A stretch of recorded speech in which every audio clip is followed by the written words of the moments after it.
Hello everyone and welcome in my YouTube channel. So आज की इस वीडियो में हम बात करेंगे कि पीएचपी की डायनामिक वेबसाइट को हम लाइव सर्वर पे किस तरह से मूव कर सकते हैं। So let's have a look on my screen and let's begin.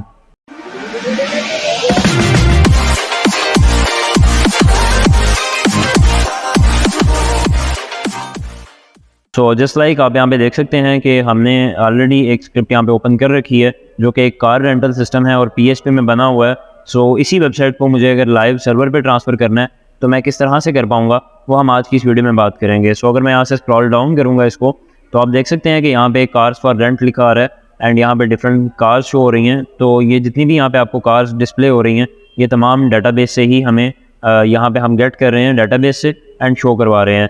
तो इसके साथ जो भी डाटाबेस कनेक्टेड है फर्स्ट ऑफ ऑल हम उसको फाइंड आउट करेंगे एंड हम उसको एक्सपोर्ट करेंगे। देन हम डाटाबेस को एंड जो वेबसाइट की फाइल्स हैं इन दोनों को लाइव सर्वर पे अपलोड करेंगे एंड अपलोड करने के बाद हम उनको आपस में कनेक्ट करेंगे। तो देखते हैं कि हम इसको किस तरह से कर सकते हैं। तो फर्स्ट ऑफ ऑल मैं ओपन करने जा रहा हूँ PHP माई एडमिन। सो PHP माई एडमिन को ओपन करने के लिए मैं यहाँ पे लिखूँगा localhost/PHP माई एडमिन, जो कि मैंने ऑलरेडी यहाँ पे ओपन कर रखा है। आप यहाँ पे देख सकते हैं कि मैंने localhost/PHP माई एडमिन जो है उसको यहाँ पे ऑलरेडी ओपन किया हुआ है। तो अब यहाँ पे आप देखेंगे तो बहुत सारी हमें डाटाबेसेस डिस्प्ले हो रही होंगी, जस्ट लाइक यू कैन सी ये बहुत एक लंबी लिस्ट है एंड अगर मैं यहाँ पे देखूँगा तो सेकंड पेज पे भी डाटाबेसेस पड़ी हुई हैं। तो हमें कैसे पता लगेगा कि हमारी वेबसाइट के साथ डाटाबेस कौन सी कनेक्ट है। सो इसके लिए जितनी भी PHP की वेबसाइट्स होती हैं बेसिकली इन तमाम वेबसाइट्स के अंदर कहीं ना कहीं पे जहाँ पे भी डाटाबेस से कोई चीज़ शो करवाई जा रही है या जहाँ पे डाटाबेस से कोई चीज़ डिलीट या अपडेट करवाई जा रही है वहाँ पे डाटाबेस का कनेक्शन या एक अलग फाइल के अंदर डाटाबेस का कनेक्शन लाजमी बिल्ड होता है। तो हमें वहाँ पे जाके देखना होगा कि हमारे प्रोजेक्ट के साथ कौन सी डाटाबेस कनेक्ट है एंड देन हम उसी डाटाबेस को यहाँ पे गेट करेंगे एंड उसको हम एक्सपोर्ट करेंगे। सो हम फर्स्ट ऑफ ऑल अपना जो प्रोजेक्ट है उसकी फाइल्स को ओपन कर लेंगे किसी भी टेक्स्ट एडिटर में। तो मेरे पास अभी सबलाइम मैं यूज़ कर रहा हूँ। सो सबलाइम टेक्स्ट एडिटर के अंदर मैं अपनी वेबसाइट की फाइल्स को ओपन करूँगा। सो उसमें हम फर्स्ट ऑफ ऑल देख लेंगे कि कौन सी डाटाबेस जो है वो हमारे प्रोजेक्ट के साथ कनेक्टेड है एंड उसी डाटाबेस को देन हम यहाँ से एक्सपोर्ट करेंगे। सो इसके लिए मैं चलता हूँ सबलाइम एडिटर में। सो ये मैं आ गया सबलाइम में एंड यहाँ पे अगर आप देखेंगे तो car rental system in PHP already मैंने यहाँ पे ओपन कर रखा है। सो इसमें अगर आप यहाँ पे देखेंगे तो एक फोल्डर है इंक्लूड्स के नाम से एंड इसके अंदर एक फोल्डर है config.php के नाम से। सो इसके अंदर हमारी डाटाबेस का कनेक्शन हमने दिया हुआ है, वो डाटाबेस जो इस प्रोजेक्ट के साथ लिंक्ड है। सो यहाँ से अगर आप देखेंगे तो कुछ वेरिएबल्स यहाँ पे डिफ़ाइन किए गए हैं। यहाँ पे अगर आप देखेंगे तो DB होस्ट डिफ़ाइन किया गया है। इसके अंदर बेसिकली जो हमारा सर्वर नेम होता है वो यहाँ पे आ जाता है, होस्ट नेम आ जाता है। देन इसके बाद जो यूज़र है उसके अंदर हमारी डाटाबेस के साथ जो लिंक्ड यूज़र है वो आ जाता है। और मोस्टली अगर हम लोकल सर्वर पे काम करते हैं तो डाटाबेस का जो यूज़र है उसका नाम हमेशा रूट ही होता है। तो यहाँ पे आप देख सकते हैं कि इसका जो यूज़र है वो रूट आ रहा है। इसी तरह से अगर मैं पासवर्ड की बात करूँ तो पासवर्ड यहाँ पे एम्प्टी है, बिकॉज जब हम लोकल होस्ट पे काम करते हैं XAMPP या WAMP के ऊपर तो वहाँ पे बेसिकली जो पासवर्ड है यूज़र का वो एम्प्टी होता है। तो इसीलिए यहाँ पे कोई भी पासवर्ड लिखा नहीं आ रहा। एंड लास्ट में अगर आप देखेंगे तो यहाँ पे डाटाबेस का नाम लिखा आ रहा है जो कि है car rental. So car rental जो है हमारी डाटाबेस का नाम है एंड इसको मैं यहाँ से कॉपी करूँगा एंड कॉपी करने के बाद मैं यहाँ पे PHP माई एडमिन में आ जाऊँगा एंड यहाँ पे मैं सर्च करूँगा इसी डाटाबेस को। सो मैं Ctrl+F प्रेस कर रहा हूँ एंड यहाँ पे मैं इसको पेस्ट करूँगा तो आप देख सकते हैं कि यहाँ पे ये डाटाबेस जो है वो हाईलाइट हो चुकी है। तो ये हमारी डाटाबेस है जो हमारे प्रोजेक्ट के साथ लिंक्ड है। सो मैं इसको ओपन कर लेता हूँ। सो यहाँ पे अगर आप देखेंगे तो डिफरेंट टेबल्स जो हैं वो शो हो रहे हैं डाटाबेस के अंदर।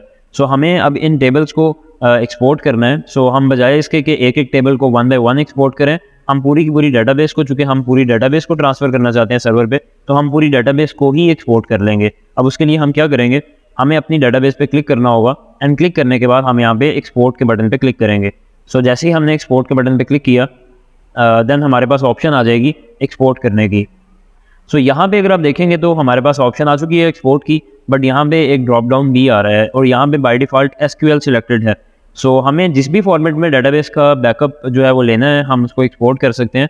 सो मुझे चूँकि SQL की फॉर्मेट में चाहिए, क्योंकि डाटाबेस को जब भी आप एक्सपोर्ट करते हैं आपको SQL फॉर्मेट में करना होता है ताकि आप दोबारा सर्वर में जाके इंपोर्ट कर पाएँ। तो मैं यहाँ पे SQL ही रहने दूँगा एंड गो के बटन पर क्लिक कर दूँगा।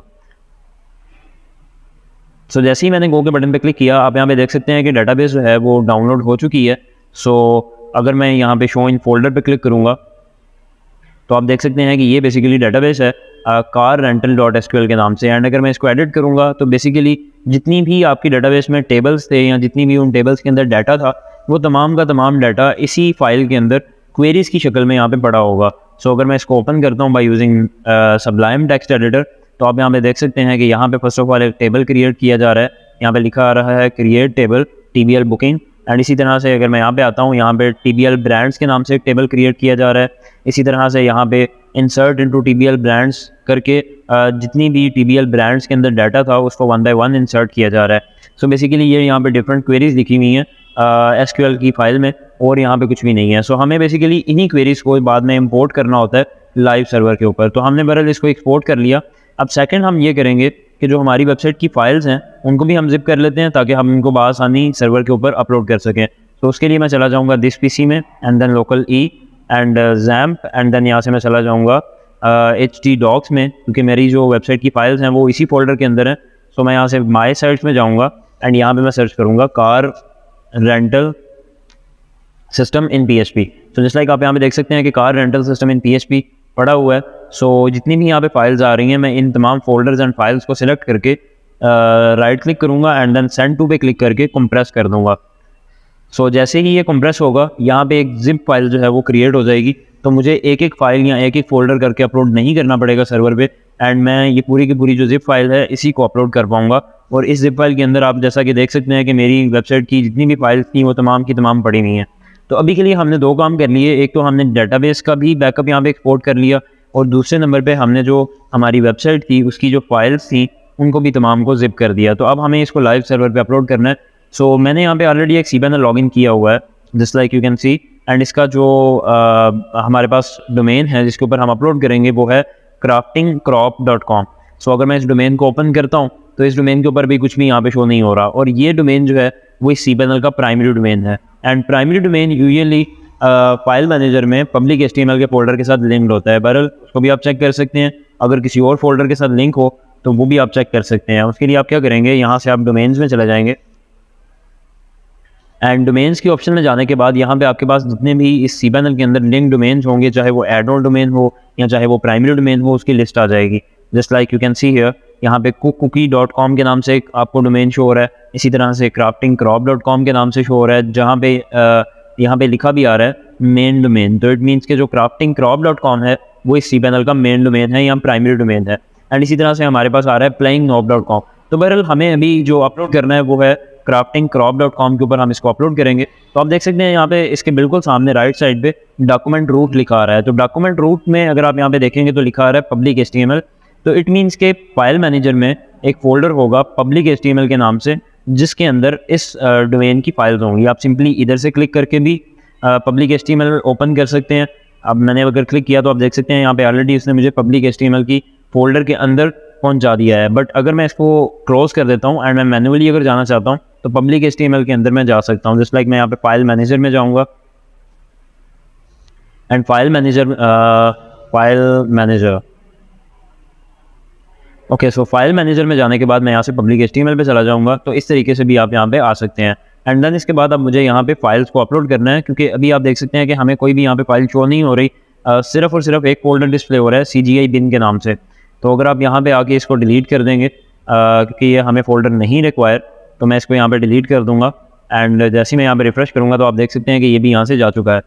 तो मैं यहाँ पे क्या करने वाला हूँ कि अपलोड के बटन पे क्लिक करूँगा एंड जितनी भी हमारी वेबसाइट की फाइल्स हैं उनको मैं अपलोड कर दूँगा। तो मैं सिलेक्ट अ फाइल के बटन पे क्लिक करने वाला हूँ एंड ये हमारी जो फाइल्स थी उनको मैं जिप फाइल जो हमने भी बनाई उसको अपलोडिंग पे लगा दूँगा। तो जैसे ही ये अपलोड होती है देन जो है वो हमारी वेबसाइट की फाइल्स हमें यहाँ पे फाइल मैनेजर में पब्लिक HTML के फोल्डर में शो हो जाएंगी। सो जब तक ये अपलोड हो रही हैं तब तक हम डेटाबेस भी बना लेते हैं एंड डेटाबेस के अंदर जो हमने .SQL की फाइल एक्सपोर्ट की थी उसको भी हम लाइव सर्वर पे इंपोर्ट कर लेते हैं। सो देखते हैं कि हम ये कैसे कर सकते हैं। सो फर्स्ट ऑफ ऑल मुझे अब यहाँ पे जाना है MySQL डेटाबेसेस में। सो मैं MySQL डेटाबेसेस में चला जाऊँगा एंड यहाँ पे जाने के बाद हम एक डेटाबेस को क्रिएट करेंगे। सो मैं यहाँ पे एक डेटाबेस क्रिएट करने वाला हूँ DB के नाम से, और DB मैंने यहाँ पे नाम लिख दिया उसका DB, बट आप यहाँ पे देख सकते हैं कि इसका जो प्रीफिक्स है वो भी यहाँ पे लिखा आ रहा है craftingcrop_। सो हमारी जो डेटाबेस का नाम है वो होगा craftingcrop_DB। सो मैं यहाँ पे क्रिएट के बटन पे क्लिक कर दूंगा जैसे ही मैंने यहाँ पे क्लिक किया क्रिएट के बटन पे, तो आप देख सकते हैं कि यहाँ पे लिखा आ गया एडिट द डेटाबेस सक्सेसफुली। तो गो बैक पे क्लिक करूँगा, हमारी डेटाबेस जो है वो बन चुकी है। एंड अभी के लिए अगर मैं PHP माई एडमिन में जाऊँगा तो हमारी जो डेटाबेस है वो वहाँ पे शो हो रही होगी। सो PHP माई एडमिन में अगर मैं चला जाता हूँ, ओके, तो आप यहाँ पे देख सकते हैं कि क्राफ्टिंग क्रॉप अंडरस्कोर DB के नाम से हमारी डेटाबेस यहाँ पे डिस्प्ले हो रही है। बट जब मैं इस पर क्लिक कर रहा हूँ तो इसमें ना तो कोई टेबल है और ना ही टेबल के अंदर कोई कॉलम्स हैं, बिकॉज टेबल्स ही यहाँ पे नहीं है। तो हमें जितने भी टेबल्स हमारे लोकल सर्वर पे थे, just like you can see here admin या TBL बुकिंग या TBL ब्रांड्स या जितने भी यहाँ पे आपको टेबल शो हो रहे हैं, तो हमें इनको भी यहाँ पे ट्रांसफ़र करना है। तो किस तरह से करेंगे? बेसिकली आपको अभी याद होगा कि हमने कुछ देर पहले यहाँ से एक फाइल को एक्सपोर्ट किया था .SQL फॉर्मेट में इस पूरी डेटाबेस को। तो अब हम क्या करेंगे कि ऊपर अपनी डेटाबेस पे क्लिक करेंगे लाइव सर्वर पे एंड इंपोर्ट के बटन पे चले जाएंगे। यहाँ पे जाने के बाद हमारे पास ऑप्शन आ रही है चूज़ अ फाइल की। तो मैं यहाँ पे जाऊँगा एंड यहाँ पे जाके जो SQL फाइल हमने वहाँ से एक्सपोर्ट की थी अपने लोकल सिस्टम से, उसको मैं यहाँ पे इंपोर्ट कर दूँगा। एंड देन मैं यहाँ पे स्क्रॉल डाउन करके इंपोर्ट के बटन पे क्लिक कर दूँगा। सो जैसे ही मैं इंपोर्ट के बटन पे क्लिक करूँगा, कुछ देर लोडिंग के बाद ये हमारे जितने भी टेबल्स लोकल सर्वर पे क्रिएट हुए थे उन तमाम टेबल्स को एंड उनके अंदर जितना भी डाटा था उस तमाम डाटा को यहाँ पे इंपोर्ट कर देगा। तो आप देख सकते हैं कि ये डाटाबेस है वो सक्सेसफुली इंपोर्ट हो चुकी है। एंड इसमें अगर आप देखेंगे तो तमाम के तमाम यहाँ पे टेबल्स भी आ चुके हैं। ओके, सो दूसरी तरफ अगर हम देखें तो हमारी जो वेबसाइट है वो भी यहाँ पे अपलोड हो चुकी है 100%। तो अब मैं यहाँ पे आने वाला हूँ फाइल मैनेजर में एंड रीलोड करूँगा तो यहाँ पे हमें शो हो रहा है mytestimonials.zip, जो कि हमने जिप फाइल क्रिएट की थी अपनी वेबसाइट की। एंड अब अगर मैं यहाँ पे अपने मेन डोमेन पे आऊँगा एंड रिफ्रेश करूँगा, यहाँ पे भी हमें ये जिप फाइल शो हो जाएगी। अब हमें इसको एक्सट्रैक्ट करना है, तो मैं इस जिप फाइल पे राइट क्लिक करूँगा एंड देन एक्सट्रैक्ट के बटन पे क्लिक करूँगा एंड देन पब्लिक HTML के अंदर इसको एक्सट्रैक्ट कर दूँगा। तो अब आप देख सकते हैं कि जितनी भी फाइल्स थी वो तमाम की तमाम यहाँ पे एक्सट्रैक्ट हो चुकी हैं। तो ये जिप फाइल मैं यहाँ से डिलीट कर देता हूँ क्योंकि ये मुझे रिक्वायर्ड नहीं है। ओके, सो अभी के लिए ये हमने जिप फाइल को अपलोड भी कर दिया एंड उसको एक्सट्रैक्ट भी कर दिया। उसके बाद हमने डेटाबेस को भी अपलोड कर दिया जितने भी उसमें टेबल्स थे। अब हम जाते हैं अपनी वेबसाइट पे एंड रिफ्रेश करता हूँ, देखते हैं कि क्या यहाँ पे आता है। सो यहाँ पे हमें एक एरर शो हो रहा है और एरर लिखा हुआ है कि access denied for the user root at local host. तो बेसिकली यहाँ पे डेटाबेस का कनेक्शन जो है वो बिल्ड नहीं हो पा रहा, जिसका ये यहाँ पे हमें एरर डिस्प्ले कर रहा है। तो अब हम डेटाबेस का कनेक्शन किस तरह से बनाएंगे वो हम देख लेते हैं। सो उसके लिए हम क्या करेंगे कि फाइल मैनेजर में जाऊँगा, यहाँ पे इंक्लूड्स का फोल्डर ओपन करूँगा। सो इंक्लूड्स के फोल्डर के अंदर यहाँ पे अगर आप देखेंगे तो एक फाइल बनी आ रही है config.php के नाम से। सो मैं इसको एडिट कर लूँगा। एडिट करने के बाद यहाँ पे आप देख सकते हैं कि डेटाबेस की इन्फॉर्मेशन जो कि हमारे लोकल सर्वर पे हमने इसको दी थी वो यहाँ पे लिखी आ रही है। अब हमें इसको वो इन्फॉर्मेशन प्रोवाइड करना होगी जो हमारे लाइव सर्वर पे है। तो अभी के लिए अगर आप यहाँ पे देखेंगे तो database host, first of all हमारे पास आ रहा है डेटाबेस होस्ट। ये तो यहाँ पे भी लोकल होस्ट ही आ जाएगा। कुछ सर्वर्स पे जब आप अपलोड करते हैं जस्ट लाइक होस्टिंगर वगैरह के अक्सर अकाउंट्स जो हैं वहाँ पे सर्वर नेम चेंज होता है। तो आपको ये चेक करना पड़ेगा, या आप होस्टिंग प्रोवाइडर से कॉन्टैक्ट करके उनसे पूछ सकते हैं कि आपके सर्वर का नाम जो है वो क्या है। ज़्यादातर सर्वर्स में जब आप लाइव सर्वर पे चले जाते हैं तो आपका सर्वर नेम लोकल होस्ट ही होता है, तो आपको यहाँ पे लोकल होस्ट ही लिखना है। इसके बाद अगर आप सेकंड चीज़ देखेंगे तो यहाँ पे डेटाबेस यूज़र लिखा आ रहा है जो कि आपने अभी क्रिएट ही नहीं किया। इसी तरह से डेटाबेस के यूज़र का पासवर्ड लिखा आ रहा है जो कि आपने स्टिल बनाया ही नहीं है यूज़र, तो उसका पासवर्ड किस तरह से आपने सेट कर दिया। और अगर आप लास्ट पे देखेंगे तो डेटाबेस का नाम आ रहा है, तो डेटाबेस तो हम क्रिएट कर चुके हैं, हमें उसका नाम भी पता है, तो हम डेटाबेस का नाम यहाँ से कॉपी करेंगे एंड यहाँ पे आके मैं इसको पेस्ट कर दूंगा जो अभी हमने डेटाबेस का नाम रखा उसके साथ। सो अभी के लिए अगर मैं सेव करूँगा तो स्टिल हमें एरर यहाँ पे आएगा क्योंकि अभी हमने ना तो डेटाबेस का यूज़र क्रिएट किया है एंड ना ही हमने उस यूज़र को डेटाबेस के साथ लिंक किया है। तो हम देख लेते हैं कि किस तरह से हम ये कर सकते हैं। सो उसके लिए मैं अगेन चला जाऊँगा MySQL डेटाबेसेस की ही ऑप्शन में, जहाँ से हमने अभी थोड़ी देर पहले डेटाबेस को क्रिएट किया था। तो अब मैं यहाँ पे अगर देखूँगा नीचे आके तो यहाँ पे डेटाबेस हमारी शो हो रही है, लेकिन इसके साथ जो यूज़र कनेक्टेड है वो शो नहीं हो रहा क्योंकि हमने कोई क्रिएट ही नहीं किया। तो मैं यहाँ पे नीचे आ जाता हूँ एंड यहाँ पे एक मैं यूज़र क्रिएट कर लेता हूँ। तो मैं इस यूज़र का नाम रखूँगा यज़दान एंड पासवर्ड जो है मैं रख रहा हूँ hello world at 123। So then मैं इसके बाद क्लिक कर दूंगा क्रिएट यूज़र के बटन पे। सो अभी के लिए आप देख सकते हैं कि यहाँ पे डेटाबेस का जो यूज़र है वो भी क्रिएट हो चुका है। अगर मैं थोड़ा सा स्क्रॉल डाउन करूँगा यहाँ पे यूज़र्स के अंदर, करंट यूज़र्स के अंदर हमें क्रॉपिंग क्रॉप यज़दान भी शो हो रहा है जो कि हमारा यूज़र है, और हमारी डेटाबेस भी शो हो रही है। अब जो है वो मसला ये है कि डेटाबेस और यूज़र जो है वो दोनों चीज़ें आपस में लिंक्ड नहीं है। तो अब हमें इन दोनों को आपस में लिंक करने के लिए क्या करना होगा, हम इसी पेज में जो माइस्क्ल डेटाबेसेस का पेज है, यहाँ पे स्क्रॉल डाउन करेंगे एंड यहाँ पे अगर आप देखेंगे तो ऑप्शन आ रही है ऐड यूज़र टू डेटाबेस की। तो यहाँ से मैं अपना यूज़र सेलेक्ट करूँगा एंड देन इसके बाद मैं अपनी डेटाबेस सेलेक्ट करूँगा एंड देन हम क्लिक करेंगे ऐड के बटन पे। तो हमसे पूछा जाएगा कि आप इस यूज़र को इस डेटाबेस की कौन कौन सी चीज़ की एक्सेस देना चाहते हैं। तो अभी के लिए मैं ऑल प्रिविलेजेस पे क्लिक करूँगा एंड देन इसके बाद मैं मेक चेंजेस के बटन पे क्लिक कर दूँगा। सो देन इसके बाद मैं गो बैक पे क्लिक करूँगा एंड देन आप देख सकते हैं कि यहाँ पे हमारी डेटाबेस भी शो हो रही है एंड इसके साथ जो प्रिविलेजेस यूज़र के अंदर अगर आप देखेंगे तो हमारा जो यूज़र था वो भी यहाँ पे शो हो रहा है। तो अब इट मीन्स कि डेटाबेस भी हमारी क्रिएट हो चुकी है, उसका यूज़र भी क्रिएट हो चुका है, उसका हमने पासवर्ड भी सेट कर दिया एंड उन दोनों को आपस में लिंक भी कर दिया। तो अब हमें ये देखना है कि अब हम इसको किस तरह से कनेक्ट कर सकते हैं अपनी वेबसाइट के साथ। सो चलते हैं अपनी वेबसाइट पे। मैं यहाँ से इस यूज़र का नाम कॉपी कर लूँगा एंड इसको मैं पेस्ट कर दूँगा अपने यूज़र का जो यहाँ पे नाम आ रहा है इसके अंदर। आई थिंक यहाँ पे स्पेस ऐड हो रही है, तो मैं स्पेस को निकाल लेता हूँ एंड पासवर्ड के अंदर मैं लिखूँगा हेलो वर्ल्ड @123, जो कि अभी हमने थोड़ी देर पहले अपनी डेटाबेस के यूज़र का पासवर्ड रखा था, तो वो मैंने यहाँ पे ऐड कर लिया। अब जैसे ही मैं यहाँ पे सेव के बटन पे क्लिक करता हूँ, सो यहाँ पे आके मैं इसको रिफ़्रेश करूँगा। ओके, सो आप देख सकते हैं कि जो हमारी स्क्रिप्ट है वो बिल्कुल अब काम भी कर रही है एंड इसके अंदर जितनी भी हमें चीज़ें हैं वो शो कर रही हैं। बट अब यहाँ पे आई थिंक इमेजेस वगैरह हमें शो नहीं हो रही, वो आई थिंक पाथ का कोई इशू होगा। सो उसको भी हम देख लेते हैं। सो उसके लिए मैं चला जाऊँगा कॉन्फ़िग की फ़ाइल में एंड कॉन्फ़िग की फ़ाइल में हम देख लेते हैं कि अगर यहाँ पे कोई पाथ वगैरह डिफाइंड है, but as you can see है यहाँ पे कोई भी पाथ डिफाइंड नहीं है। सो हम देख लेते हैं कि बेसिकली इशू क्या आ रहा है। मे भी हो सकता है कि हमारे PHP वर्जन्स जो हैं cPanel के अंदर वो सही तरीके से सेट ना हो। तो मैं इसके लिए क्या करूँगा कि cPanel में आ जाऊँगा एंड यहाँ पे आके PHP मल्टी सेलेक्टर जो है उसको मैं सर्च करूँगा, PHP मल्टी PHP मैनेजर। सो यहाँ पे आने के बाद अब मैं यहाँ पे आता हूँ, तो अगर आप देखेंगे तो यहाँ पे craftingcrop.com का जो PHP वर्जन आ रहा है वो आ रहा है PHP 8.0 EA, जबकि हमारी जो स्क्रिप्ट है वो 7.3 या 7.4 जो है PHP का वर्जन उसको सपोर्ट करती है। तो मैं यहाँ पे इसका वर्जन चेंज करूँगा, इसको मैं सिलेक्ट करूँगा एंड सेलेक्ट करने के बाद मुझे यहाँ पे वर्जन सेलेक्ट करना है। मैं यहाँ से PHP 7.4 EA जो है ये सिलेक्ट करूँगा एंड देन अप्लाई के बटन पे क्लिक कर दूँगा।